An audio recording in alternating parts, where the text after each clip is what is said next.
Hello friends, ಎಲ್ಲ ಹೇಗಿದ್ದೀರಾ? ಇವತ್ತಂತೂ ಬೆಳಗ್ಗೆ ಎದ್ದು ಎಷ್ಟು ಟೆನ್ಷನ್ ಇತ್ತು ಅಂದರೆ ಏನು ಮಾಡೋದು ಡಬ್ಬಿಗೆ ಅಂತ ಒದ್ದಾಡ್ತಾ ಇದ್ದೆ. ಫ್ರಿಜ್ಜಲ್ಲಿ ಎಲ್ಲ ತರಕಾರಿನೂ ಖಾಲಿ, ಎಲ್ಲ ಒಂದು 2 ಬೀನ್ಸು, 2 ಕ್ಯಾರೆಟು, ಒಂದು ಆಲೂಗೆಡ್ಡೆ ಅಷ್ಟೇ ಇದ್ದಿದ್ದು. ಹೋಗಿ ತರಬೇಕೆಲ್ಲ ತರಕಾರಿನೂ.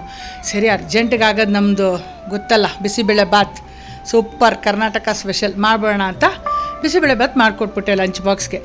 ಅದನ್ನೇ ವಿಡಿಯೋ ಮಾಡಿ ಅಪ್ಲೋಡ್ ಮಾಡ್ತಾಯಿದ್ದೀನಿ. ಫಸ್ಟು ನಾನು ಸಪ್ರೇಟಾಗಿ ಕುಕ್ಕರಲ್ಲಿ ಬೇಯಿಸ್ಕೊಳ್ಳಲ್ಲ, ನಾನು ಯಾವಾಗಲೂ ಹೊರಗಡೆ ಇಟ್ಟಿದ್ದೀನಿ ಬೇಳೆನ. ಸ್ವಲ್ಪ ಎಣ್ಣೆ ಅರಿಶಿನ ಪುಡಿ ಹಾಕಿ ಬೇಳೆ ಬೇಯಿಸ್ಕೊಂಡು ಒಂದು ಪಕ್ಕದಲ್ಲಿ ಅನ್ನನ ಸ್ಟಾರ್ಚ್ ಎಲ್ಲ ತೆಗೆದುಬಿಟ್ಟು ಉದುರಾಗಿ ಮಾಡಿಟ್ಕೊಂಡಿದ್ದೀನಿ. ಈ ಥರ ಸ್ಟಾರ್ಚ್ ತೆಗೆದು ಮಾಡೋದ್ರಿಂದ ಕ್ಯಾಲೋರೀಸ್ ಜಾಸ್ತಿ ಆಗೋಲ್ಲ. ಒಂದು ಎರಡನೇದಾಗಿ ಗಟ್ಟಿ ಆಗಿಬಿಡಲ್ಲ ಬಿಸಿಬೇಳೆ ಬಾತು, ಹೆಂಗೆ ಮಾಡಿರ್ತೀವೋ ಹಾಗೆ ಇರುತ್ತೆ. ಸೊ ಹಾಗಾಗಿ ನಾನು ಯಾವಾಗಲೂ ಈ ಮೆಥಡೇ ಫಾಲೋ ಮಾಡೋದು. ಬೇಳೆ ಒಂದು ಮುಕ್ಕಾಲು ಬೆಂದ ಮೇಲೆ ನಾನು ಹೇಳಿದ್ನಲ್ಲ, ಬೀನ್ಸು, ಕ್ಯಾರೆಟು, ಆಲೂಗೆಡ್ಡೆ ಏನು ಉಳಿದಿತ್ತು ಅದನ್ನು ಹಾಕ್ಕೊಂಡಿದ್ದೀನಿ. ನೀವು ತರಕಾರಿ ಯಾವ್ದು ಬೇಕಾದ್ರೂ ಹಾಕ್ಕೋಬೋದು ಬೇಳೆ ಬಾತ್ಗೆ. ಬಟಾಣಿ ಇದ್ದರೂ ಹಾಕಿದ್ರೂ ತುಂಬ ಚೆನ್ನಾಗಿರುತ್ತೆ. ತರಕಾರಿನೂ ಬೇಳೆನೂ ಚೆನ್ನಾಗಿ ಬೆಂದಮೇಲೆ ಹುಣಸೆಹಣ್ಣು ರಸ ಸ್ವಲ್ಪ ಹಾಕ್ಬಿಟ್ಟು ಬಿಸಿಬೇಳೆ ಬಾತ್ ಪುಡಿ ರೆಡಿಮೇಡ್ ಆದರೂ ಸರಿ, ನೀವು ಮನೇಲಿ ಮಾಡ್ಕೊಂಡಿರೋದಾದ್ರೂ ಸರಿ, 2 ರಿಂದ 3 ಟೀ ಸ್ಪೂನ್ ಹಾಕ್ಬಿಟ್ಟು ಬೆಲ್ಲದ ಪುಡಿ ಒಂದು ಸ್ವಲ್ಪ ಟೇಸ್ಟ್ಗೆ ಎನ್ಹಾನ್ಸ್ ಆಗುತ್ತೆ, ತುಂಬ ಚೆನ್ನಾಗಿರುತ್ತೆ. ಹಾಕಿ ರುಚಿಗೆ ತಕ್ಕಷ್ಟು ಉಪ್ಪು ಹಾಕಿ ನಾವು ಮಾಡಿಟ್ಕೊಂಡಿದ್ವಲ್ಲ ಅನ್ನ ಉದುರಾಗಿ, ಅದನ್ನು ಸೇರಿಸಿ ಚೆನ್ನಾಗಿ ಮಿಕ್ಸ್ ಮಾಡಿದ್ರೆ ಅದು ಚೆನ್ನಾಗಿ ಕುದಿ ಬರಬೇಕು.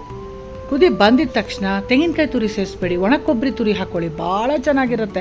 ಮತ್ತು ಕರ್ಬೇವಿನ ಸೊಪ್ಪು ಹಾಕಿ ಘಮ ಘಮ ಘಮ ಅಂತ ಹಿಂಗಿನ ಪುಡಿ ಹಾಕಿ ಸಾಸಿವೆ ಒಗ್ಗರಣೆ ಕೊಟ್ಟು, ಇನ್ನೂ ನಿಮ್ಗೆ ಟೇಸ್ಟ್ ಚೆನ್ನಾಗಬೇಕು ಅಂದರೆ ಗೋಡಂಬಿ ಇದ್ದರೆ ಹಾಕ್ಕೊಳ್ಳಿ, ಕಡಲೆಕಾಯಿ ಬೀಜ ಹಾಕ್ಕೊಳ್ಳಿ, ನಿಮ್ಮ ಚಾಯ್ಸಲ್ಲಿ. ಎಷ್ಟು ಚೆನ್ನಾಗಿರುತ್ತೆ ಬಿಸಿಬೇಳೆ ಬಾತ್ ಅಂದರೆ ನನಗಂತೂ ಭಾಳ ಫೇವ್ರೇಟ್ ಇದು.